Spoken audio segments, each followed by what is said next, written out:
Hello, everybody, and welcome back to the channel. My name is Danny Taylor, co-owner of Vegan Proteins Online Coaching, and today we are going to talk about why you need to plan to fail.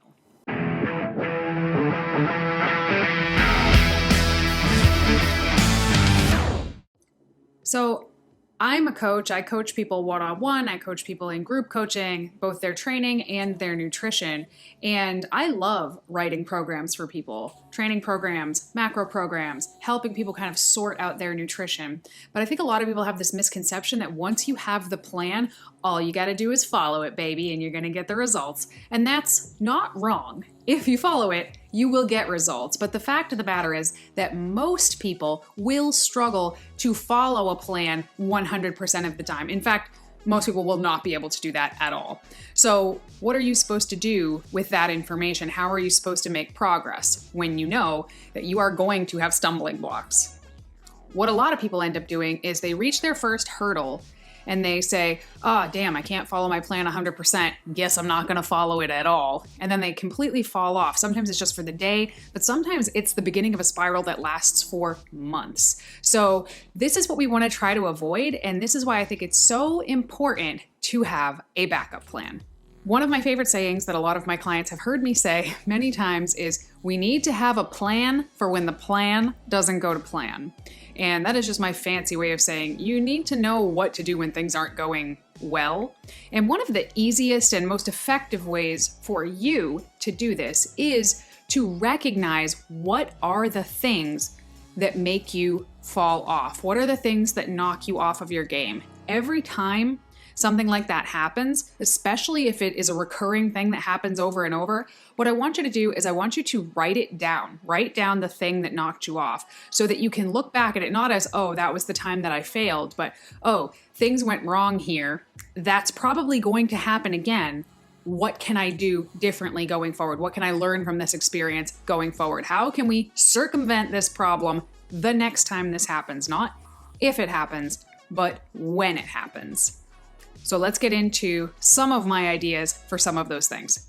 So these are just some of my ideas based on my own clients, things I see come up again and again. But remember, the key to this is figuring out what are the things that come up for you again and again and making a list for that. Okay? So first thing that I want you to keep in mind is you have to be flexible. One of the number one reasons that people fail is they're so rigid in feeling like they need to do something 100% perfectly that if it can't be 100%, they're going to give 0. And this is the most sabotaging mindset to have. But a lot of times it's not that people want to be all or nothing. They just don't know what the heck something in the middle could look like. So try to be flexible as you encounter these obstacles. So first, let's talk about workouts. We're going to start there. Let's say you normally have a 5-day-a-week split that you do in the gym, but things got crazy. You got sick. You had to travel. You're somewhere where there's not a gym. What are you going to do? A lot of times people do nothing. This is what we're trying to avoid. So I'm going to give you some options for alternatives that you could do. When one of these sounds good to you, write it down, build it out, have a plan. Okay. First, can you condense your days? If you normally have a 5-day training split, can you pick the heaviest hitters from those 5 days and condense them down into 2 or 3 days? I'm not suggesting doing every single exercise, all the sets and reps in 2 or 3 days, but just pick the hardest hitting exercises and split them up into a couple days, because maybe you can move that around the thing that you're trying to do. And it might not be 100% of your program, but maybe it's like 70, and that's pretty awesome. That's 70 better than 0. So that is one potential option.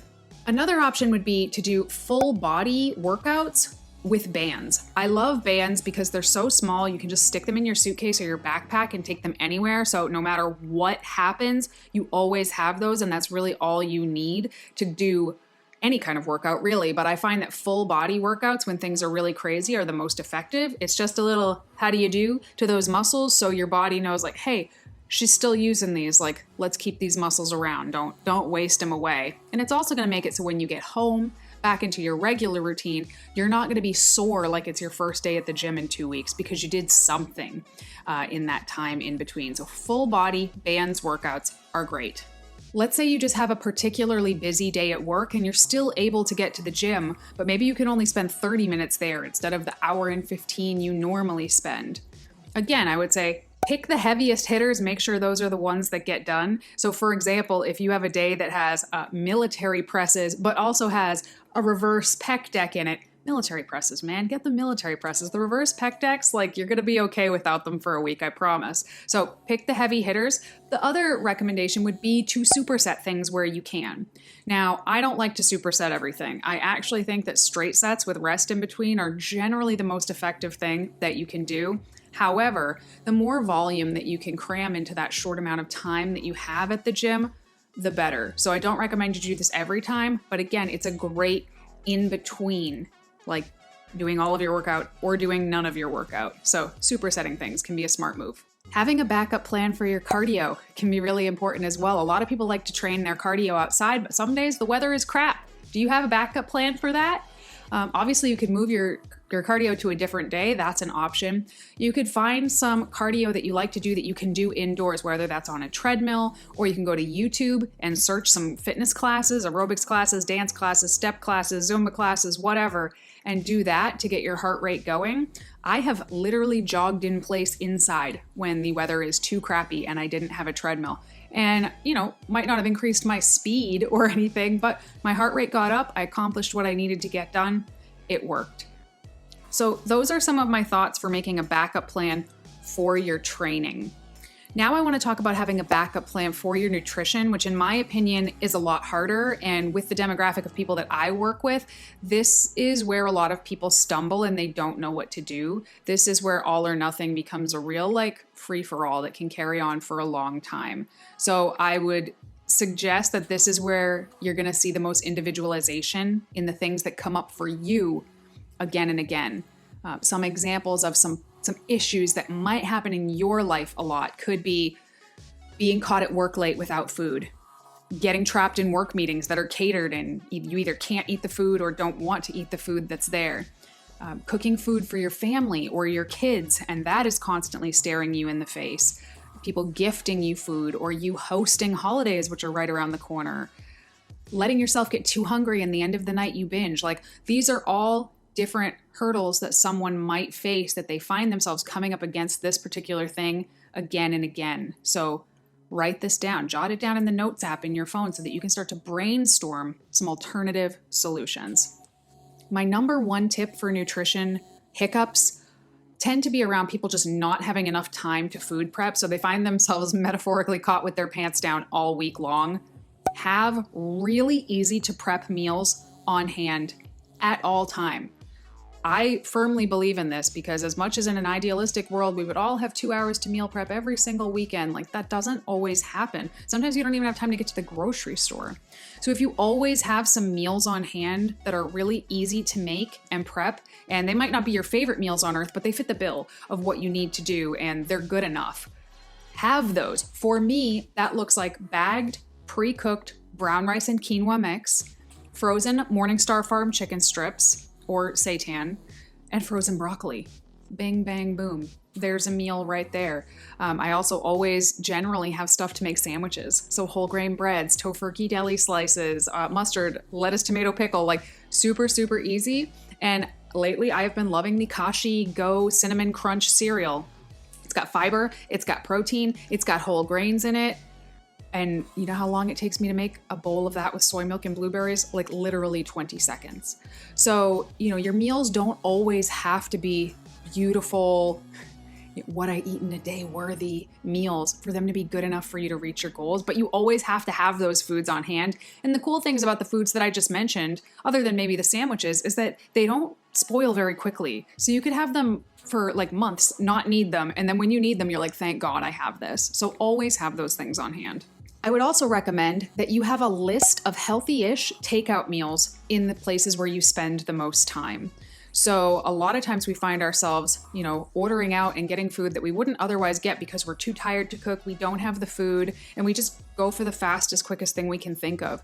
If again, you have a list at your fingertips all the time of places that you can get food that maybe isn't perfect, but it's good enough. It's not just, big old burger and fries or, big greasy pizza or something. It could be the Buddha's Delight bowl that every Chinese restaurant in America seems to have with tofu in it and some steamed brown rice. Is the sauce kind of oily? Yup. Does it still have vegetables, protein, whole grains?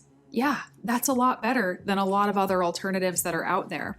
And going through some of the restaurants in your area and picking out some healthy meals that you have access to all the time is a really smart move, so that when that time comes and you're really hungry, you're not just sitting there from scratch thinking about all of the delicious treats that you could get right now. You have a decent list to just select from. And this could be around your home. It could also be around your work. You doesn't just have to be home.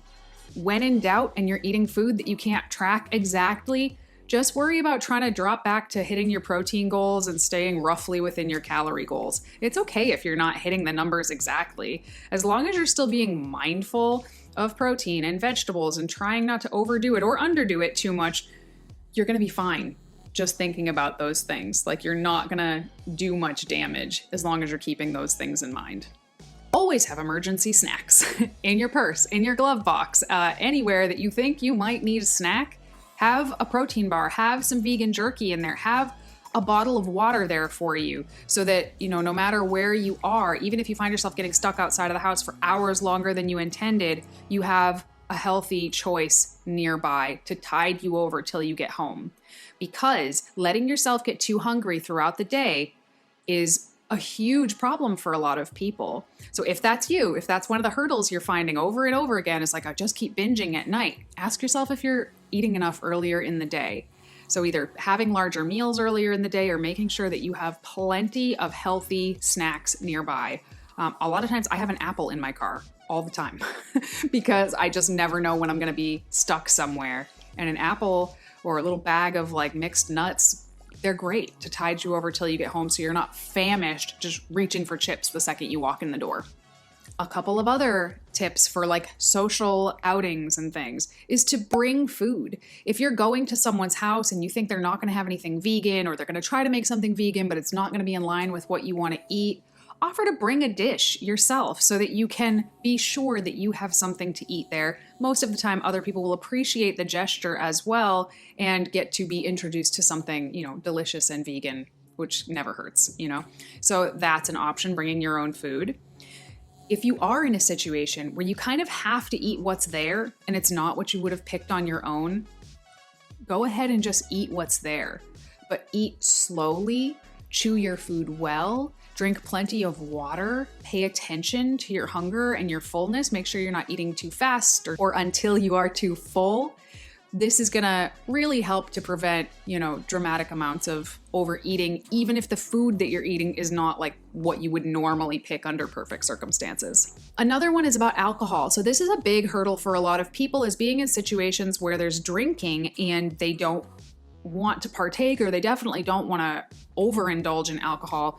So, set a limit for yourself before you go. If you are going to drink it all, say, I am going to have 1 or 2 or however many you pick for you. I'm going to have that many drinks and I will not be having more. Setting that limit for yourself is helpful. Also knowing what you're going to drink after that. So there's lots of like non-alcoholic drinks that exist, obviously. There are all these new hop waters, which if you like beer, they're fantastic and calorie-free. It's like a weird magic drink. I love them. Also, soda water with a splash of cranberry and a lime looks like a cocktail. Nobody bothers you if you're drinking it.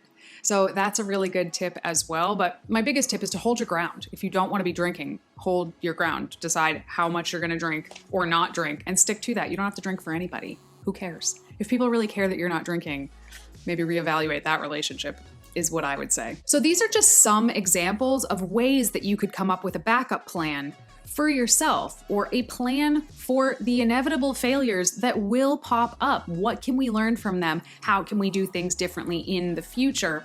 Is a huge part of how people become successful, because obstacles will happen. How are you going to deal with them, right? So tell me what some of the obstacles are that you have found pop up over and over again. Leave them in the comments down below, and maybe some people can chime in with some thoughts of like, oh, here's something you could do when that happens, because there's a lot that we can all learn from each other as well. And this was a very short list of some suggestions of preemptive backup plans for when the plan doesn't go to plan. And there are infinitely more. So if you liked this video, go ahead and like the video, subscribe, hit the bell, all of that stuff I'm supposed to tell you to do at the end of a YouTube video. And if you have anything that you'd like to see, let us know. Shoot us an email, coach@veganproteins. Go to veganproteins.com, join our email list. We send out tons of helpful content twice a week, every week. Keep your eyes peeled for that. We also have a really cool Black Friday thing coming in like literally just a few days. So there's that as well. And if I don't talk to you again before Thanksgiving, I hope everybody in the States has a wonderful Thanksgiving, and we will talk to you soon. Bye.